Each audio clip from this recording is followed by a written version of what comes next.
if we look at topic 11 and see how Desmos could be used, first of all, remember that Desmos doesn't like it if you try to factor, for example, x minus 1 squared here. It doesn't like this because x uses x as a variable. So here what we're going to do is just always use letters like A, B, C, D, or whatever. And you must start off with a number here. So you can see that what I'm doing here is I'm taking a minus 1 squared, and I'm saying a minus 1 squared is a minus 1 times a minus 1. And then I put another equal sign, and now I'm going to use the FOIL method. So the first times the first gives me a squared, and then the outer one is minus 1 times a, gives me minus a. The inner one is minus 1 times a, which gives me minus a. And then minus 1 times minus 1 gives me plus 1. And then I simplify, put an equal sign, and combine the inner and the outer, and I get minus 2a plus 1. Now you'll see there's an equal sign here, there's an equal sign here, and there's an equal sign here. As long as what I write is true, in other words, this on the left here equals this term, it puts a 1 here.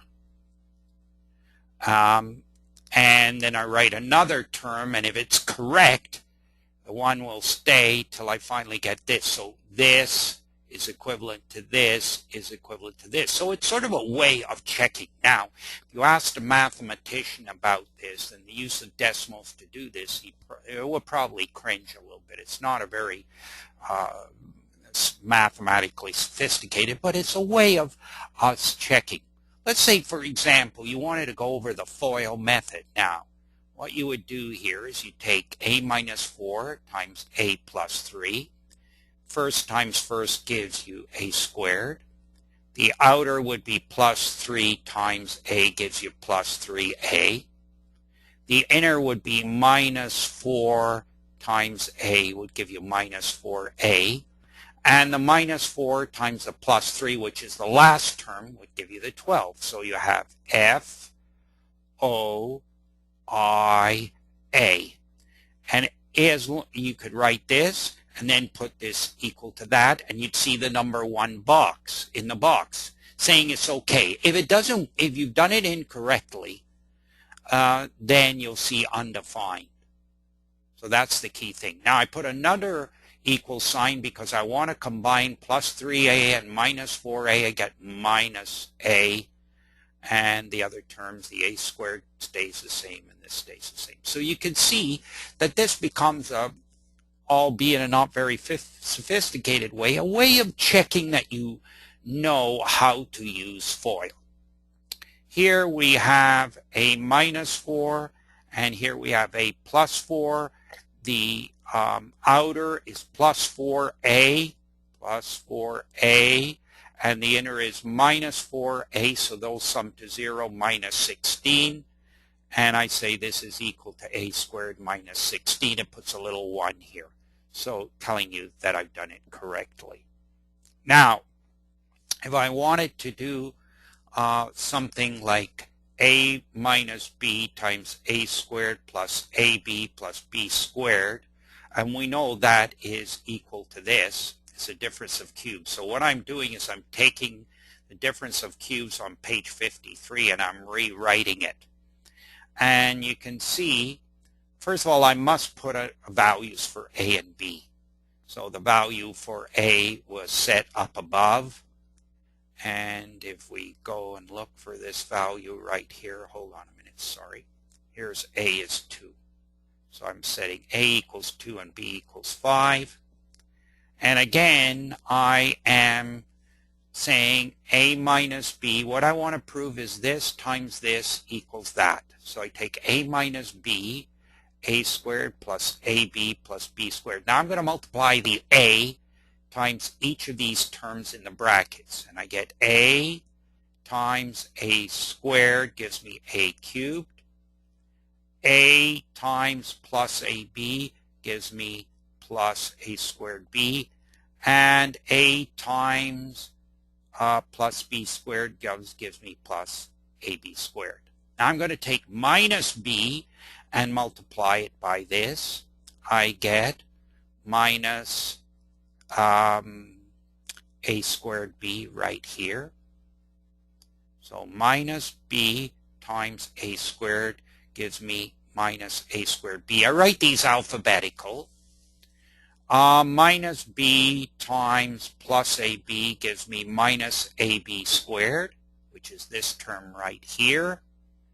And minus b times plus b squared gives me the last term, 6. Minus b cubed, minus b cubed here. So you see that I've got, when I multiply a times these 3, I get 3 items. When I get minus b and multiply by these 3 items, I get 3. So I should have a total of 6. So I have 1, 2, 3, 4, 5. Excuse me, let me do that again. 1, 2, 3, 4, 5, 6. So I have 6 terms. Notice that the second and the fourth term cancel, give me 0. And the third and the fifth term cancel to give me 0. So I'm just left with a cubed minus b cubed, which I put over here, and there's a little 1 there. So it's a way of checking that you've done. And you can see here, you can break a problem into, instead of going directly from here to here, I've gone through the intermediate and shown, how I get from this statement to that statement and what the calculation was, as long as there's a 1 here. Okay, so the usefulness is you putting equal signs in and seeing whether the equalities are valid. Now, here I took page 54, and the problem was right here. I take 7a to the 4th plus 3a squared plus 2a minus 18a to the 4th minus 5a squared plus 2. I set a equal to 2, and when I do this, this whole thing comes out to minus 142. That's not really relevant. I could put a equals 3, I could put a equals 4, it doesn't matter.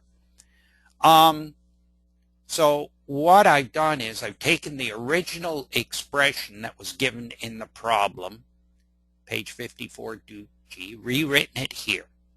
Now the simplification, the answer to this problem is when this simplified and I did the problem, it came out that when I collected this term and this term here, I got that. When I collected the 3a squared plus the 5a squared right here, I got 8a squared, and 2a minus a over here gives me plus a, and so I get minus 142, showing that these two are the same. Notice there's no equal sign. The simplification of this gives that. If this statement weren't right, I wouldn't see 142 here, assuming this was the initial given to me in the problem. So the fact that the simplified part, the answer that I got when I did this problem manually, I got minus 142, shows that these two are the same. Now I write this part and I put it down here and I put an equal sign and then take this, which is the simplified answer, right over here. I get a little 1 here. So you can do it different ways to verify that your answer is right. Now I had a little problem here on 55.3h. For some reason, Desmos didn't like when I wrote this, and it puts a little exclamation point here, gives me a reading of error. You can click and it does give some reason for this being error. So what I did is I rewrote the whole thing and I put a little dot here instead of a bracket or a multiplication. So minus 4a squared times 3a cubed is this expression. Minus 4a squared times minus 12a squared I wrote this as plus because it's a minus times a minus. And the final term was minus 4a squared times minus 6, and I get plus 4a squared, 6. And when I work this out, or when the Desmos works it out, with a equal to 3, it doesn't show here, but I started with a equal to 3, I get 1188. The simplified form of this, the answer to it, which is, okay, when I take this and multiply this, I get that. And I take plus 4a squared times 12a squared, I get 48a to the 4th. And 4a squared times 6 gives me 24a squared. I get exactly the same answer, showing that this is the simplified version of this or that. Now when I put the two values, the initial problem, here's the initial problem, except instead of using x, I'm using a. And the simplified answer, which we did in 55.3h, this was the answer. Put an equal sign, these two show the number 1, which means they are equals. Otherwise, if they weren't equal, it would show undefined.